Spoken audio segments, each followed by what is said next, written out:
사도행전 2장 14절부터 할 차례입니다.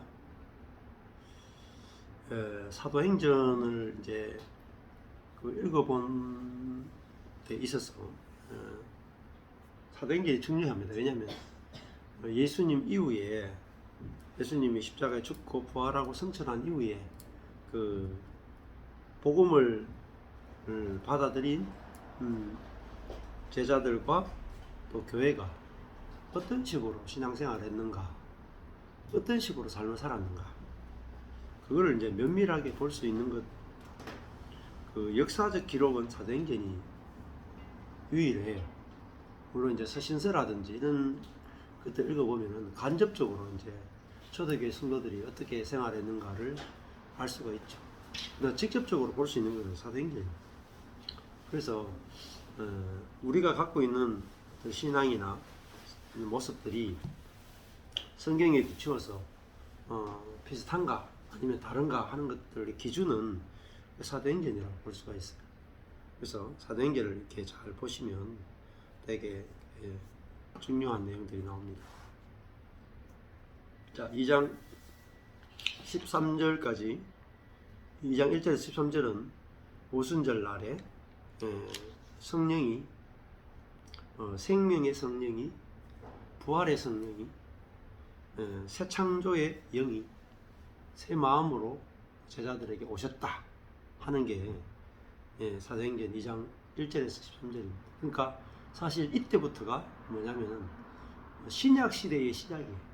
신약 시대가 진짜 시작된 것이 사도행전 2장이라고 볼 수가 있어요. 즉 다른 말로 하면은 새로운 피조물, 또 새로운 이스라엘, 새 이스라엘, 새로운 교회가 시작된 날, 새하늘 새 땅이 시작된 게 사도행전 2장이라고 볼 수가 있어요. 왜냐하면 모든 새로운 것들은 새 영이 오지 않으면 시작이 안 되고 또 부활의 영이 없이 시작되지 않습니다. 그래서 지금까지 대부분 이제 사도행전 2장에 오순절 날 성령이 임하는 것을 그냥 뭐 성령 세례의 사건이다, 성령으로 세례받는 것이다, 혹은 성령 충만의 사건이다, 혹은 능력을 받는 사건이다, 이런 식으로 이제 해석을 해요. 그것들은 좀 정확하지가 않습니다. 그러니까 이 사도행전 2장에 나오는 성령이 임하는 사건은 이제 과정을 거친 성령이 제자들에게 임하는 것이라고 볼 수가 있어요. 그러니까 과정을 거쳤다는 말은 그 과정에 성분이 다 들어있다는 말이에요.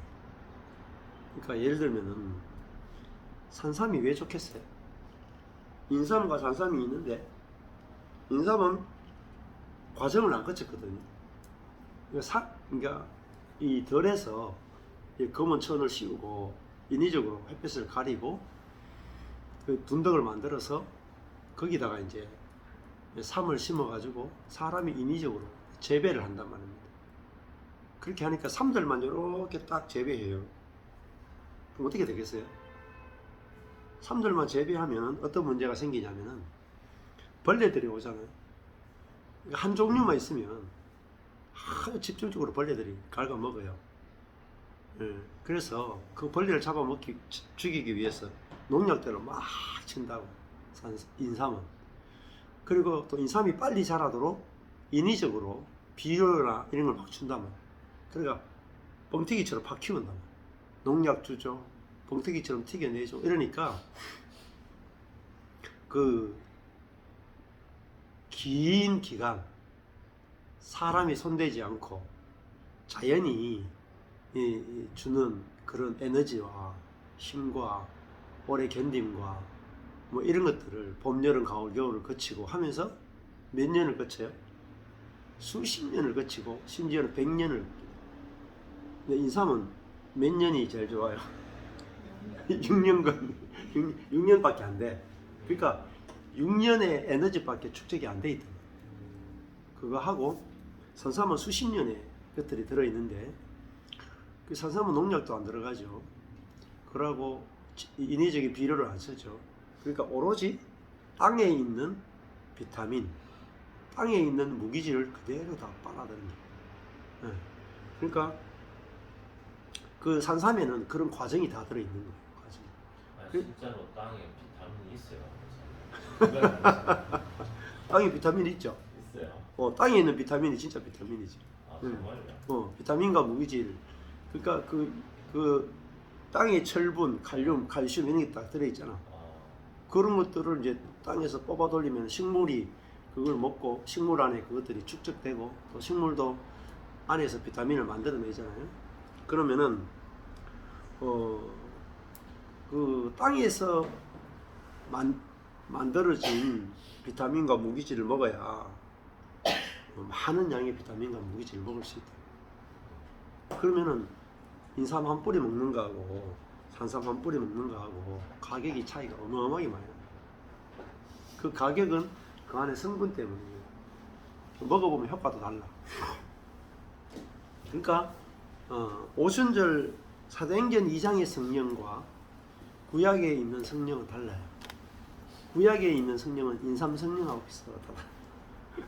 신약의 성령은 산삼 성령이라. 또 이렇게 말하면 또 저희 신학 교수들이 또 이단이 분이 또 그럴 수 있다. 위험한 거 아니에요? 비유로 말하면 그렇다는 거예요. 그러니까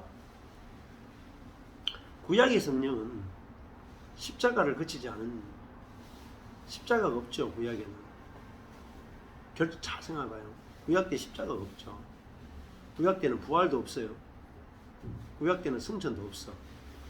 그러니까 그 제일 중요한 성분, 죽음과 부활과 승천의 성분이 없이 그냥 구약의 성령은 하나님의 사람들 중에 선택적으로 임해서 밖에서 임해가지고 그 사람의 임재에 있다가 피로가 끝나면 가시는 거예요. 영원히 내주하는 게 아니에요. 그러니까 이 구약 때 성령은 인간의 부패성을 끝낼 수가 없어. 옛 사람을 죽이지 못하는 성령이에요. 죽음의 성분이 없으니까 구약 때 성령은 옛 사람을 죽이지 못하는 것, 옛 사람을 죽였다가 새로운 사람으로 부활시켜낼 수 있는 성분이 없어요. 또 하늘에 안심받아서 생명으로 통치하게 하는 일을 안 하세요. 구약의 성령. 이게 굉장히 중요한 건데 교회에서 알아야 가르치죠. 한 번도 들어본 적이 없을 거예요. 못 들어봐요. 근데 이게 성령론에 있어서 가장 중요한 건데 성령론이 가장 어려워요. 신학교 교수들도 몰라요. 가서 물어봐. 신학교 가고 싶다. 신학교 가보라니까. 한마디도 못 한다. 경험을 해봐야 알죠. 경험을. 우리 때도 신학교 교수님들이 두 분이 싸웠다니까. 성령 세례에 대해서. 예수 믿자마자 성령 세례 받은 것이다 라고 하는 사람이 있고, 예수 믿은 것 자체가 성령 세례다.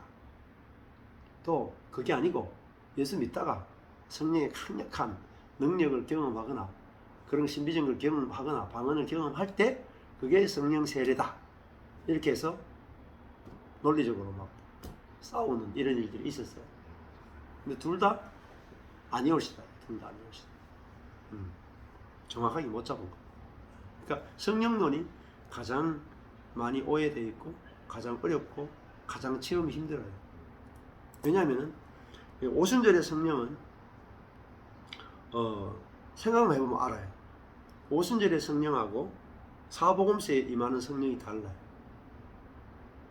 사복음서 때 베드로나 예수님의 제자들이 성령을 체험했습니까? 못했습니까? 사복음서 있어요. 사복음서 마가다락방은 사도행전 이야기고. 예? 못한 것 같아요. 저는 했다고 보는데. 근거가 뭐냐고요? 근거가. 아니 사도행전에서 모여 있을 때 성령이면 예. 성경을 이제 읽어보셔야 돼요. 성경에 사복음서에 예수님의 제자들이 성령으로 무슨 일을 한 적이 있어요? 없어요? 없네요. 있나? 그냥 찍었어요. 예? 그냥 찍었어요. 예. 뭐 있었어요? 생각은 했었죠. 예수님의 제자들이 뭐 능력을 행하거나 귀신을 쫓아내거나 한 적이 있어 없어요? 아 있죠. 있죠? 예 있어요. 있어요. 70인 전도대 해가지고 나갔잖아요. 나갔을 때 병도 고치고 귀신도 쫓아내고 하니까 예수님이 제자들이 돌아올 때, 야, 원수 사단이 하늘에서 떨어지는 거 봤다 이렇게 말씀하시잖아요. 그러니까 있는데 사복음서 중에 제자들이 주여 내가 선지자 노릇도 했고 응, 그 응, 병도 고치고 귀신도 내쫓고 응, 이랬지 않습니까? 하니까 응, 예수님이 나는 너희를 모른다 응, 그런 응. 제목이 있다. 응, 네, 그렇지. 그런 내용도 있죠. 네. 그러니까 그 베드로가 주는 그리스도시요 살아계신 하나님의 아들이십니다 할 때도 그죠? 아버지께서 알려주지 않으면은 우리가 그거를 고백할 수 없다 이렇게 말씀하시고, 제자들이 성령의 능력을 경험했다고. 구약 때도 성령의 능력을 경험한 사람 많죠. 되게 많아요. 뭐 엘리야도 그렇고 엘리사도 그렇고 모세도 그렇고 뭐 많이 다윗도 그렇고 많이 경험했죠. 사무엘 같은 경우는 엄청나게 많이 경험했죠. 근데 그 사복음서의 제자들이 귀신도 쫓아내고 병도 고쳤지만은 어떻게 됐어요? 십자가에서 도망갔죠. 그렇죠. 십자가에서 다 도망가 버리죠. 그 말은 무슨 말이냐면은 그때 받은 성령은 우리가 지금 현재 사람들이 생각하는 성령 비슷해요. 십자가와 부활과 승천의 과정이 들어있지 않은 그냥 성령 충만 정도랍니다. 그러니까 그 성령 충만은 자아에다가 임하는 성령 충만이죠. 자아는 성령 충만해도 자아예요. 그러니까 이 오순절날 성령은 제자들이 죽었다고 해요. 제자들이 예수님만 십자가에 죽은 게 아니고 제자들이 예수님을 배반할 때 이미 제자들이 죽은 거예요. 제자들의 경건이 죽었잖아요. 내가 모든 것을 버릴지언정 주를 버리지 않겠습니다 했던 베드로가 신앙이 굉장히 좋았죠. 예수님을 3년 반 동안 따라할 동안에 누구보다도 신앙이 좋고 열정적이었다. 성령의 능력도 경험하고 귀신도 쫓아내고 예수님하고 함께 살고 믿음이 얼마나 좋은데요, 베드로. 물론 가다가 중간에 물 위로 걸어보기도 하고 엄청난 체험들 많이 했죠, 베드로가. 근데 십자가 앞에 가니까 베드로는 자기 속에 있는 그 옛사람, 인간의 자기중심성을 이길 수 없었다. 그래서 예수님을 부인하는 것으로 끝나버렸죠. 그렇다면 지금 신약 시대라고 하잖아요. 저희가 살고 있는 이 시대도. 근데 왜 무리를 걷거나 그런 예수님 보여주신 기적들이 지금은 좀 안 보이는 것 같은데 저는 왜 그런 거예요? 그럼 그 기적들은 지금은 그렇게 필요가 없어요. 왜냐하면은 무리를 걷는 기적이 있었죠. 베드로가. 베드로에게 도움이 됐어요? 안 됐어요. 도움 안 됐죠. 그거 기적 경험하고 예수님 배반했잖아. 그렇긴 해. 기적도 귀신 쫓아내는 것도 이것도 별로 도움이 안 된다. 가장 중요한 게 뭐냐, 그거 다 하고 제자 훈련 다 받고 성령 충만 다 경험하고 은사도 다 경험하고 예수님과 함께 살아보기도 하고 다 하고 망했단 말이야. 그게 제자들의 사복음서의 결론이에요. 그리고 사복음서 다음에 오는 게 사도행전이라. 그러니까 자아가 신앙생활하는 게 망해야 된다니까. 그게 하루 빨리 망하는 게 좋아요. 자아로 신앙생활하는 게. 근데 자아로 신앙생활하는지를 모른단 말이야. 그래서 십자가는 자아가 죽고 이제 그리스도가 이제 우리의 새로운 자아와 연합되어서 그리스도가 사시는 삶이 신약의 삶이다. 자, 그래서 사도행전 2장 14절에 가보면은 베드로가 열한 사도와 같이 서서 소리를 높여 가로되 유대인들과 예루살렘에 사는 모든 사람들아, 이 일을 너희로 알게 할 것이니 내 말에 귀를 기울이라. 베드로가 성령이 임해서 역사하니까 베드로가 이제 겁이 없죠. 그리고 말도 천상유수처럼 쫙 나온다. 이때도 만약에 이렇게 무리들 가운데서 이야기하면은 자기들이 십자가에 못 박혀 죽을 수 있어요. 자기들이. 예수님 십자가 못 박힌 지 50일밖에 안 됐잖아요. 자기들도 잡히면 죽어. 그런데 전혀 두려워하지 않고 이제 모든 사람들을 보는 데서 담대하게 말씀을 전하잖아요. 그것이 이들의 자아로 하는 게 아니라 그리스도가 베드로를 통해서 말씀하시는. 자, 그래서 이들이 13절에서 이렇게 말했죠. 새로운 술에 취했다. 새 술에 취했다. 새 술이 뭐예요? 새로운 성령이 취했다. 새로운 성령. 새로운 성령이 뭐냐? 정말 이거 이 새 술이 원래 헬라어로 글루코스예요. 달콤한 새 포도주. 취한 거죠. 그 새 포도주는 부글부글 끓이면서 그 가스를 막 많이 발산시켜요. 오래된 것은 가스가 별로 안 나거든. 근데 이 그만큼 뭐죠? 안에 부글부글 한다는 게 뭐겠어요? 능력이 있다는 거잖아요. 속에서 에너지가 막. 그러니까 새 포도주는 그만큼 에너지가 있는 거예요. 우리가 제가 결혼했을 때 신혼여행 갔다 왔는데, 그때 신혼여행 가기 전에 포도를 사가지고 이 병에 딱 넣어가지고 소주를 조금 넣던가 그래가지고 이렇게 해갖고 마개를 딱 막아놓고 태국 신혼여행 갔다 왔어. 그러니까 딱 갔다 와가지고 집에 딱 돌아가 문을 딱 여는 순간에 안에 보니까 도둑 맞은 줄 알았어. 그러니까 막 피가 튀게 져 있는 거야. 터졌어요.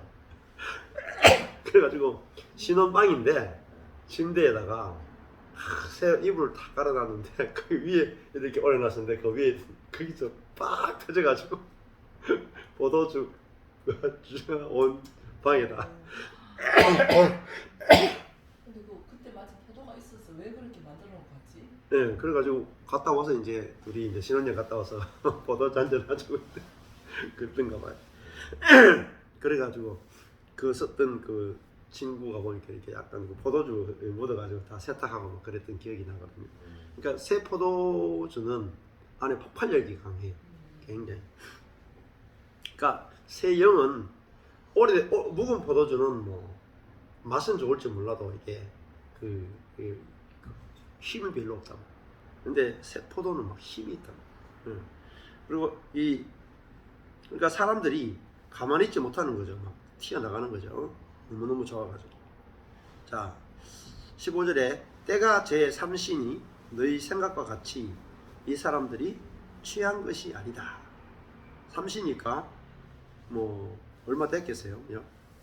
이런 시간이란 말이에요. 자, 거의 낮 시간이에요. 너희 생각과 같이 이 사람들이 취한 것이 아니다. 이는 곧 선지자 요엘로 말씀하신 것이니 이랬으되. 이제 베드로가 왜 이렇게 이야기해요?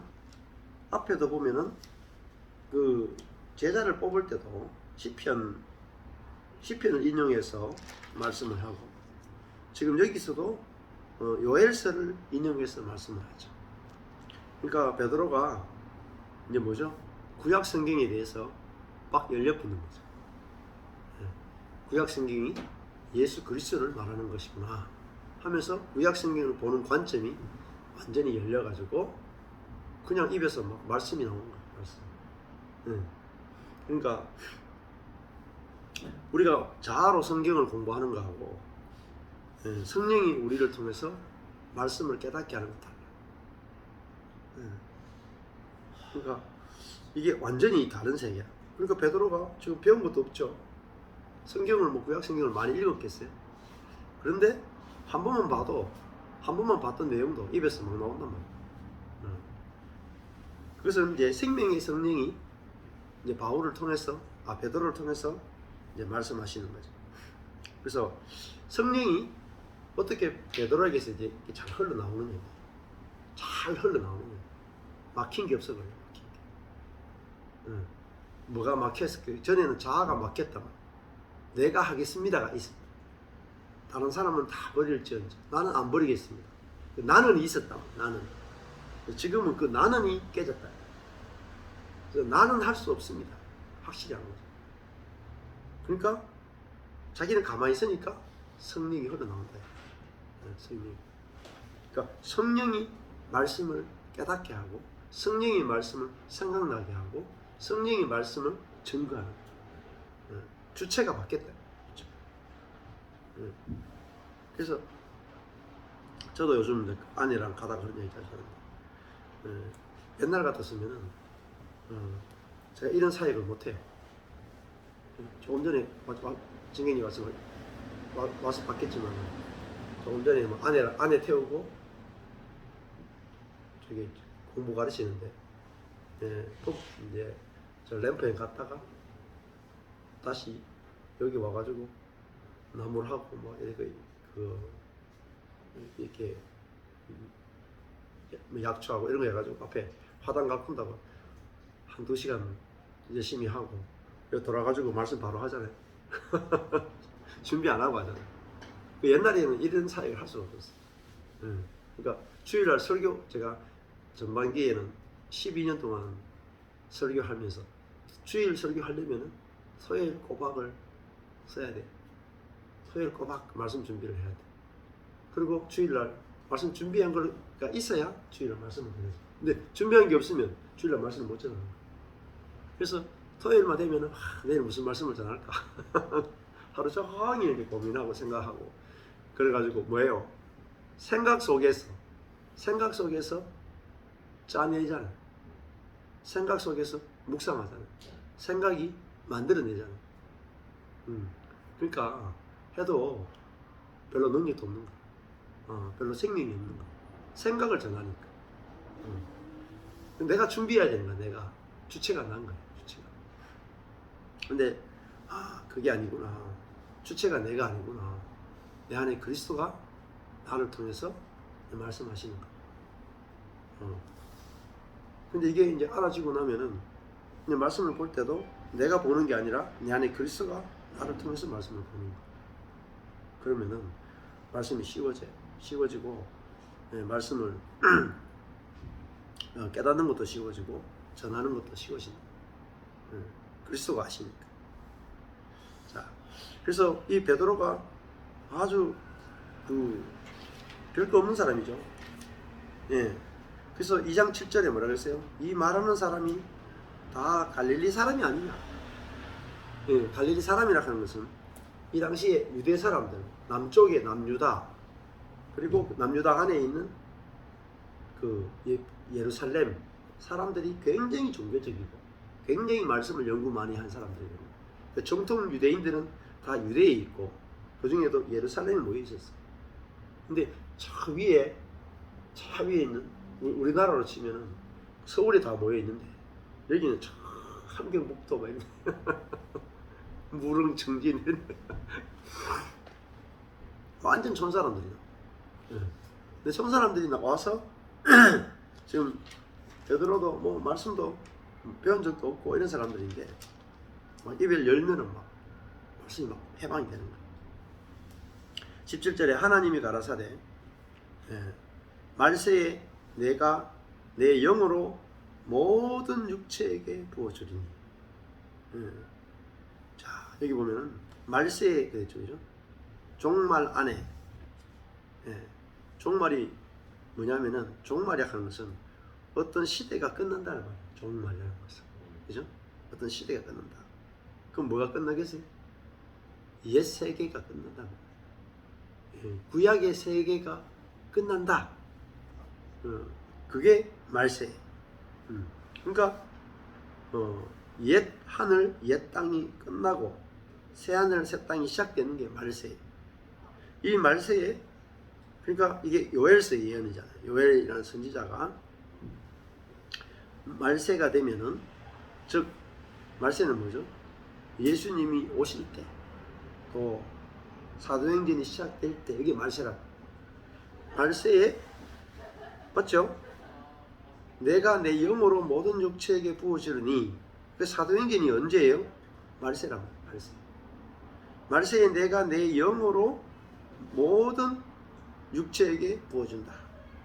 자, 여기서 중요한 것이요, 모든이에요. 모든. 구약 시대는 모든 사르크스에다가 성령을 부어주지 않죠. 몇 사람에게만 부어주는데, 그 사람 누구냐면은 대부분 선지자예요.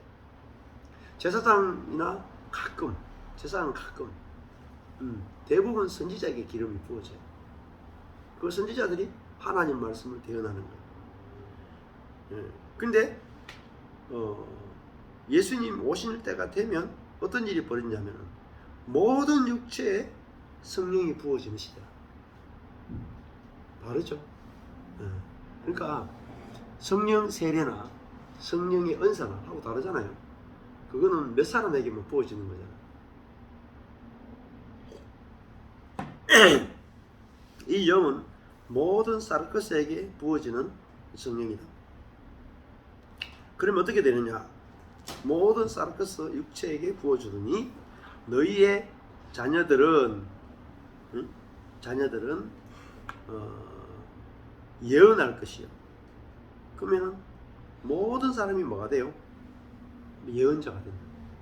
신약시 때는 모든 사람이 다 예언자. 너희 젊은이들은 뭐죠? 환상을 본다. 늙은이들은 꿈을 꾼다. 그러니까 자녀, 젊은이, 늙은이 예언하고 환상을 보고 꿈을 꾼다. 그러니까 예언이나 환상이나 꿈이 뭐겠어요? 전부 다 공통적으로 하나님의 말씀, 하나님의 뜻, 하나님의 계시, 이걸 본다는 거잖아요. 그러니까 이거는 자녀, 젊은이, 늙은이, 이 말은 뭐지만 모든 사람이다. 모든 사람은 다 통칭해서 자녀, 젊은이, 늙은이 다 들어가. 그러니까 나이에 상관없다, 학식에 상관없다, 남녀의 차이 없다. 모든 사람이 다 성령이 부어지면 모든 사람이 예언하고 환상을 보고 꿈을 꾼다. 모든 사람이 예언한다 이 말이 뭐겠어요? 모든 사람이 하나님을 대신해서 말한단 말이에요. 모든 사람이 성령을 받았다. 모든 사람에게 새 영이 주어진단 말이에요. 새 영이라는 게 성령인 것이다. 성령이냐 아니냐, 기기도 하고 아니기도 해요. 왜냐하면 진경기가 갖고 있는 성령의 개념하고 내가 갖고 있는 성령의 개념이 다를 수가 있다. 있긴 해요. 구체적으로 뭐래? 어떤 성령을 다 갖고 있느냐 이 말이에요. 그렇죠? 그러면은 내 영을 부어준다 그러잖아요. 그러니까 말세에 임하는 영하고 구약 때 임하는 성령은 다르다니까. 근데 모든 사람이 성령을 다 받아서 이렇게 질문하면은 저는 말이 안 맞죠. 구약 때 성령이랑 지금 시대의 성령이 다르다는 게 좀 잘 이해가 안 되거든요. 그렇죠. 이거 이해가 돼야 되지. 그러니까. 그럼 같으면 어떻게 되겠어? 예수님 필요 없는 거죠. 그렇잖아요. 구약 때 성령이랑 신약 성령이 같으면 뭐 십자가 부활 성천이 아무 필요가 없는 거지. 그렇잖아요. 어느 구약의 성령을 구약 때 모든 사람이 다 부어주면 되지 뭐. 그렇잖아요. 구약의 성령하고 신약의 성령이 하시는 역할이 달라요. 일하시는 것도 다르고. 이제 조금 이해가 되죠. 그걸 구약 때는 사람을 새롭게 하지 못해요. 신약 때는 옛 사람을 죽여버리고, 그죠? 완전히 새로운 피조물로 창조하는 새 창조의 영이란 말이에요. 그러니까 이 새 영을 받아야 새 마음이 나오겠죠. 그죠? 살리는 마음이 나오겠죠. 그러니까 구약하고 신약하고 다르다니까. 그래서 말세에 부어지는 영하고 구약 때 부어지는 성령이 같으면 어떻게 되겠어요? 그 구약의 선지자들이 받은 영하고 이 오순절에 임하는 성령이 같지 않다고. 자, 그래서 모든 사람이 다 여기서는 모든 사람이 받는 영이다. 그죠? 그러니까 신약 시대는 모든 사람이 같은 영을 받으니까 모든 사람이 같다는 말이에요. 차별이 없단 말이에요. 차별. 그것을 그 받은 영으로 사니까 차별이 없죠. 그리고 어떻게 돼요? 하나님의 말씀을 대언하게 된단 말이에요. 그 영을 받으면 중요한 것이. 18절에 그때에 내가 내 영으로 내 남종과 여종들에게 부어준다. 자, 남종과 여종이란 말은 이제 히브리 사람들이 쓰는 용법이 뭐냐면 남자와 여자 하면 무슨 말이냐면 모든 사람이지. 모든 사람.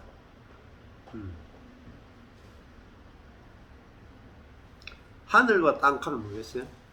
천지 만물이었지. 그 양쪽을 다 이야기하면은 전부 다를 말하는 거예요.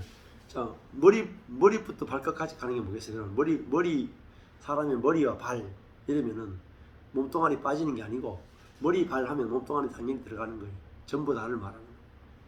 이게 이제 유대인들이 히브리인들이 사용하는 방법인데 남종과 여종 하면은 모든 종들을 다 통틀어 말하는 거예요. 그러니까 조금 전에 모든 육체에 부어준다 하면서 자녀들, 젊은이들, 늙은이들 했죠. 그리고 내 영으로 내 남종과 여종 하는 게 모든 종을 말해요. 모든 종. 모든 사람들에게 부어주는데 저희가 하는 게 뭐죠? 예언할 것이요. 자, 첫 번째가 예언이에요. 그러니까 새 영을 받으면 하게 되는 제일 첫 번째가 뭐냐면 예언이야. 예언은 뭐냐면 하나님이 그 사람을 통해서 말씀하시는 거예요. 이게 예언의 사예요. 그러니까 뭐 이렇게 하라 저렇게 하라 일이 잘 되겠습니까 못하겠습니까 이런 게 아니라 우리 안에 계신 새 영이 우리를 통해서 나를 통해서 복음을 그리스도가 이루신 복음을 말하게 하는 게 예언이에요. 베드로가 구약시대 말씀 깨닫고 이렇게 얘기한 게 예언이야. 그렇죠. 예언이죠. 당연히 예언이죠. 그러니까 베드로만 예언하는 게 아니라 어때? 120명 전부가 예언했답니다. 120명. 그러니까 모세 시대에 거의 모세만 예언하잖아요. 근데 뭐 중간에 보니까 뭐 다른 사람들이 막 예언해가지고 저 사람들 예언하지 못하게 막 막았잖아요. 그러니까 모세가 하는 말이 다 예언하기 원한다 이런 말이잖아요. 그게 신약 시대를 말하는 거야. 신약 시대. 그러니까 지금은 그러니까 새 영이 부어지면은 새 말을 하고 이제 진짜 하나님이 복음을 입으로 말하는 사람들이 된다. 그래서 우리 교회도 이제 한 10년, 13년 이렇게 지나니까 어때요? 이제 우리 교회 이제 지체들이 이제 입을 열면은 복음을 말할 수 있게 되는 복음. 그게 예언입니다. 이게 지금 베드로도 딱 입을 여니까 복음이 막 잘잘 나오잖아요. 맞죠? 저절로 먹는 겁니다. 그래서 이게 아주 중요한 사역이에요. 예언하는 게. 방언보다 예언하라 이렇게 말하잖아요. 바울이. 예언은 사람들이 알아들을 수 있게 복음을 전하는 걸 예언이라 그래요. 사람들이 알아들을 수 있도록 복음을 전하는 거. 그러니까 그래서 이제 성경 말씀을 계속 들어서 내가 이 들었던 복음을 내 입으로 다른 사람에게 전해서 다른 사람들이 그 들은 복음 때문에 막 살아나는 걸 봐야 이게 진짜 기뻐요. 진짜 만족이 되고 안식이 되고 진짜 이게 복음이 점점 번져가고 내 주변 환경이 다 바뀌어요. 그래서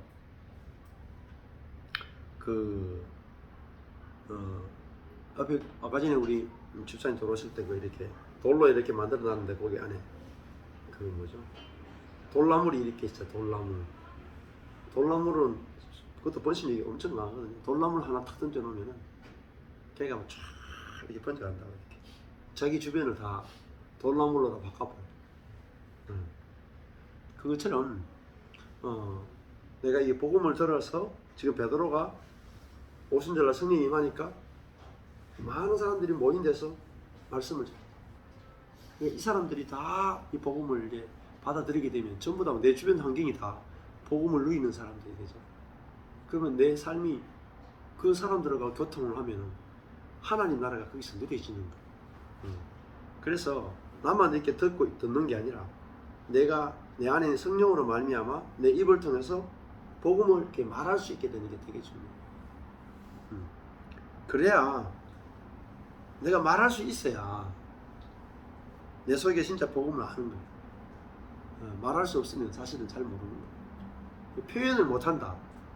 그럼 아직까지 정확하지가 않은 거예요. 정확하지. 그러니까 복음을 내 입으로 표현할 수 있어야 정확하게 표현하잖아요, 우리가. 그죠? 그래서 복음을 입으로 자꾸 이렇게 표현해 보는 것은 좋은 겁니다. 예. 자, 19절에 보면은 또 내가 위로 하늘에서는 기사와 아래로 땅에서는 징조를 베풀리니 곧 피와 불과 연기로다. 요엘이 이제 그 하늘과 땅에서 일어나는 일을 말하죠. 하늘에서는 기적이 일어나고 땅에서는 이것도 세메이온, 이 표적이죠. 표적을 베푼다. 하늘에서는 기적이 있고 테라스가 있고 땅에서는 세메이온이 있다. 그 땅에서는 표적을 본다 하는 것은 요한복음에 보면 세메이온 나오거든요. 그러니까 하늘에서 일어나는 실제로 일어나는 것은 테라스라고 볼 수가 있고 징조라 하는 것은 하늘에서 일어나는 것을 땅에서 그 이해할 수 있도록 예표적으로 어떤 사건을 경험하는 거예요. 예를 들면은 오병이어의 기적이 일어나잖아요. 오병이어의 기적. 이 기적은 하늘에서 이루어지는 그런 기적이죠. 하늘에서만 할 수 있는 기적이죠. 근데 땅에서는 이 기적이 해석이 돼야 돼요. 해석. 오병이어의 기적은 예수님이 오병이어의 기적을 행하는 전능하신 분이구나. 이걸 말하는 게 아니란 말이에요. 사실은 전능성을 이야기하는 게 아니에요. 오병이어의 기적은 예수 그리스도가 생명의 떡으로 오셔가지고 자기가 모든 사람들의 생명을 살리는 생명을 공급자로 자기 자신을 내어주러 오셨다 하는 그것이 바로 징조잖아요. 징조. 그래서 말세에는 세메이온 징조를 베풀게 될 것이다. 근데 그 징조가 곧 뭐냐면은 피와 불과 연기다. 어때요? 무섭죠? 피 그리고 불 그다음에 연기. 예. 피와 불과 연기는 뭐겠어요? 다 심판을 상징하지 않겠어요? 피, 불, 연기. 뭐 지역적인 그거하고도 비슷하죠. 예. 피와 불과 연기다. 계시록에 요한 계시록의 9장에 보면은 나오죠. 피와 불과 연기가 나와요.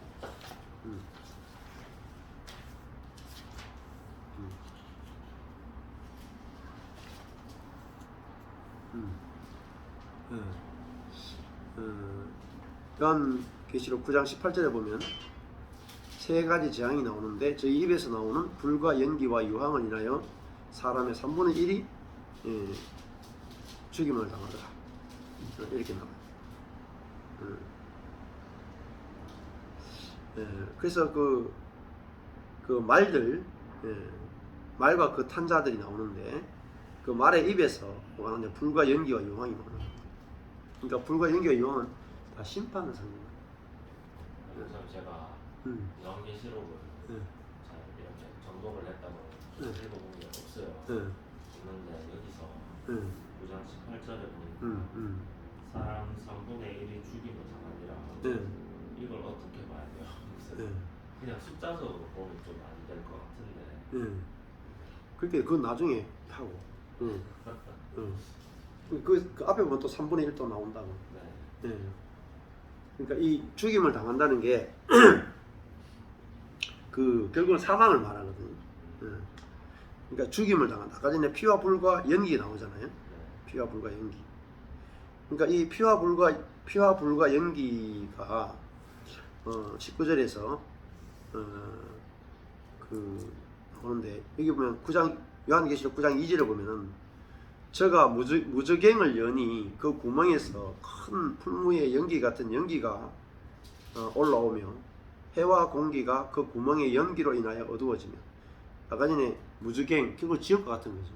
네. 그러니까 결국은 피와 불과 연기는 지옥과 같은 것이고 심판을 말하는 거죠.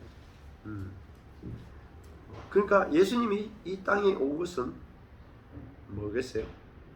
피와 불과 연기다. 근데 사람들이 전부 다 엄청난 그 어려움을 겪겠구나 이렇게 생각했지만 사실은 예수님 혼자 달랑 죽었다. 십자가에서. 맞죠?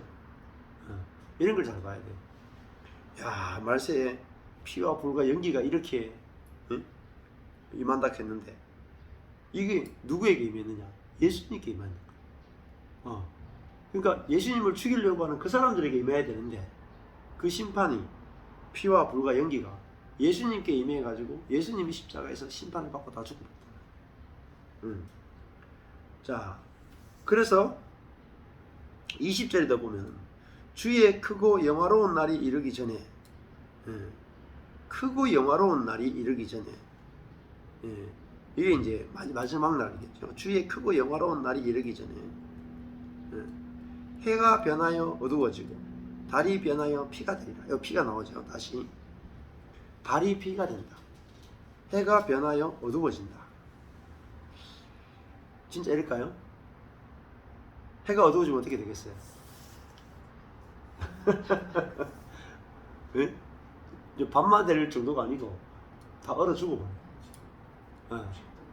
예, 빛도 없고 예, 농사도 못 짓고 지금도 지구가 따뜻한 것은 이 밤도 사실은 반대편으로는 태양이 비치고 있잖아요. 그래서 지구가 안 어는데 해가 어두워졌다. 달이 변하여 피가 된다. 달이 변하여 피가 될 수 있을까요? 아니, 달이 어떻게 피가 돼요? 그러니까 성경에 나오는 이런 표현들 해가 변하여 어두워지고 달이 변하여 피가 된다. 이 다 뭐예요? 묵시문학적 용어라. 묵시문학적 용어는 뭐겠어요? 비유고 은유란 말이에요. 비유고 은유. 그러니까 달이 피가 될 수가 없죠. 해가 어두워질 수가 없죠. 그죠? 네. 해가 안 없어져요. 달이 피가 안 돼. 근데 그거 말이 뭐겠어요? 해와 달이 뭘 만들어내요? 시간을 만들어내잖아요. 시간을. 그죠? 낮과 밤을 만들어내고, 그죠? 그것이 어떤 세계를 만들어내잖아. 근데 첫 해, 첫 달이 어두워지고 피가 된다는 말은 옛 세계가 끝난다는 거예요. 옛 세계. 그러니까 자아로 살든 타락한 자아로 살든 그 자아가 죽는 게 뭐냐면은 자아가 죽으니까 피고 불이고 연기라. 그 해가 어두워지고 달이 피가 된다. 이거 뭐죠? 자아가 심판을 받아 끝난다는 거예요. 그러면 뭐 돼요? 영화로운 날이 온단 말이에요. 영화로운 주님의 크고 영화로운 날. 한쪽에서는 심판이고 한쪽에서는 십자가고 한쪽에서는 부활입니다. 그렇죠? 자, 옛세계가 끝났다. 옛세계가 심판을 받았다. 그럼 뭐예요? 새로운 세계가 시작하는 거잖아요. 그렇잖아요. 우리도 어때요? 조선 왕조 500년이 끝났죠? 조선 왕조 500년이 끝나니까 어때요? 피와 불과 연기죠? 그렇잖아요. 뭐 고정도 막 잡혀가고 막 그죠? 예.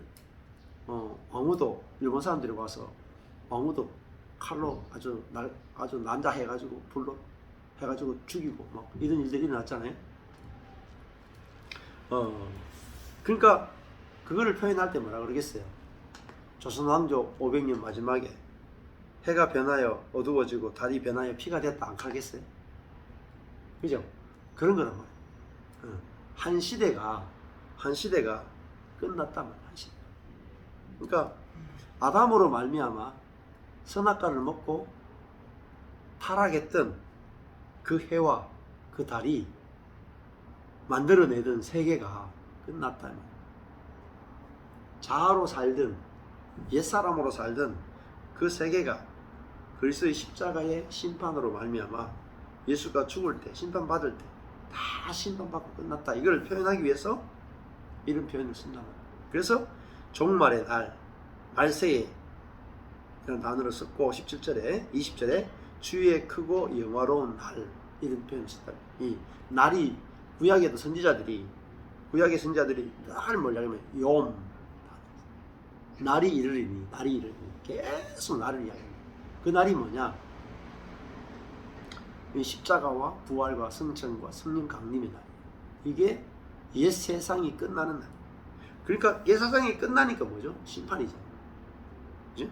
십자가에서 죽으니까 심판이죠. 근데 부활하니까 새고 더 좋은 게 오잖아.